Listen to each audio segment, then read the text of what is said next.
In a quiet village on the outskirts of an ancient land, there lived a young woman known for her kindness and gentle nature.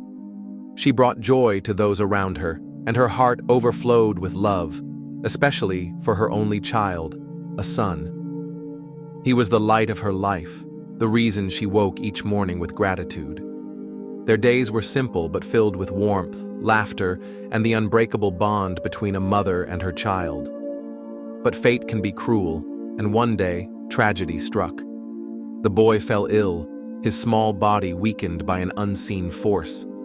She tried everything in her power to heal him, seeking remedies, whispering prayers, and pleading to the gods. But nothing could stop the inevitable. The boy took his last breath in her arms, and in that moment, her world crumbled. The light that had once filled her days was extinguished, leaving her in darkness. Grief consumed her. The weight of her sorrow was unbearable, suffocating, an inescapable abyss. She could not accept what had happened. How could her son be gone? How could life be so cruel as to take away the one soul she loved the most? In her mind, there had to be a way to bring him back. Death could not be the final answer.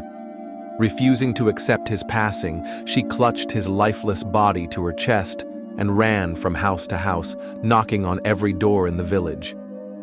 "Please," she begged, "my son is sick. Someone must know a cure. There must be a remedy to bring him back to me." But the villagers, seeing the sorrow in her eyes, could only lower their gazes in sympathy. Some tried to console her, but no words could penetrate the walls of denial she had built around herself.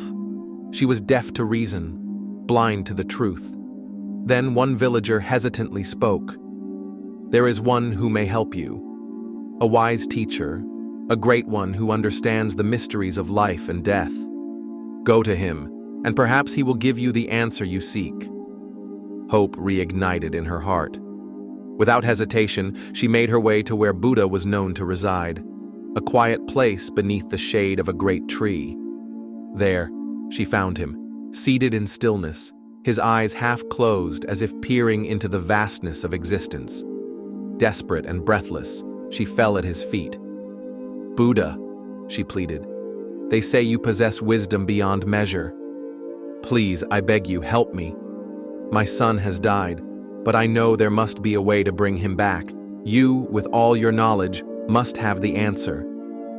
Buddha opened his eyes and gazed at her, his expression neither sorrowful nor dismissive, but filled with deep understanding. He saw her pain, the unbearable weight she carried, and he knew she was not ready to hear the truth in a way that would break her heart even further. Gently, he spoke.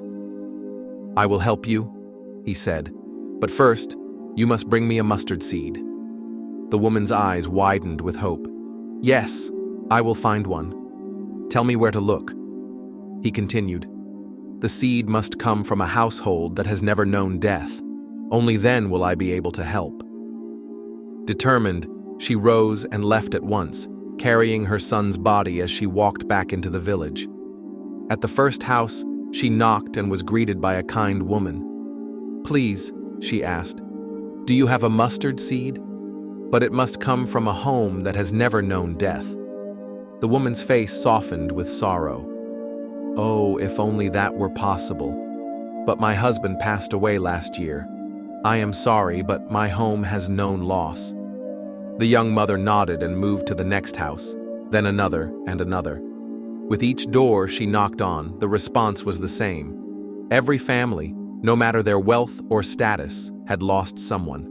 A father, a mother, a child, a friend. Some had lost many. There was no house untouched by death.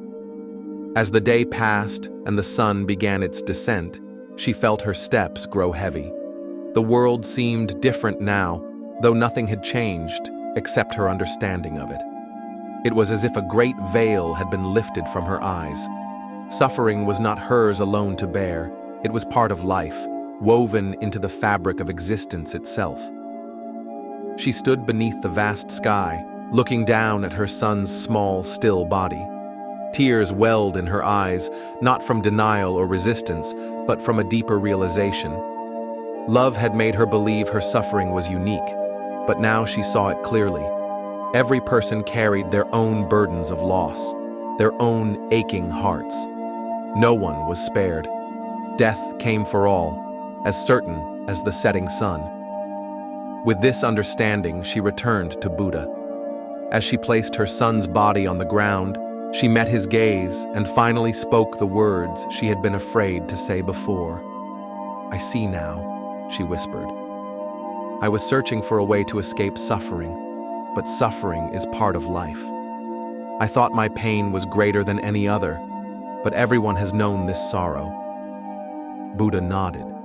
"Yes," he said, "and the more we cling to what must change, the more we suffer. Love does not vanish, but everything in this world is impermanent. To hold on too tightly is to resist the nature of life itself." Tears spilled down her cheeks, but they were not the same tears of anguish she had wept before. There was grief, yes, but also acceptance.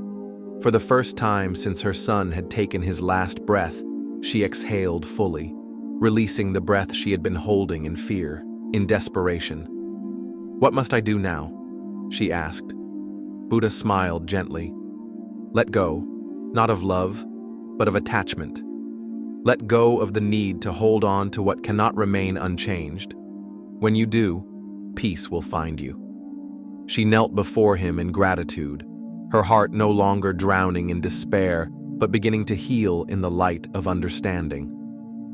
When she returned to the village, she was no longer the broken woman who had pleaded for a miracle. She had found something greater than a cure for death. She had found the wisdom to live, to accept, to embrace life as it was, not as she wished it to be. And though she would always love her son, she no longer clung to his presence as if love could only exist in the physical world. Instead, she carried him in her heart, in the kindness she gave to others, in the understanding she shared. She had learned that to truly live was to accept that all things come and go, and that the only true peace lies in letting go. This tale reminds us that suffering is universal and that attachment is the root of our pain. We cannot escape loss, but we can transform our suffering by embracing the impermanence of life. By letting go, not of love, but of the fear of change, we open ourselves to true peace and freedom. In learning to live without clinging, we find a deeper connection to the present, to ourselves, and to the world around us.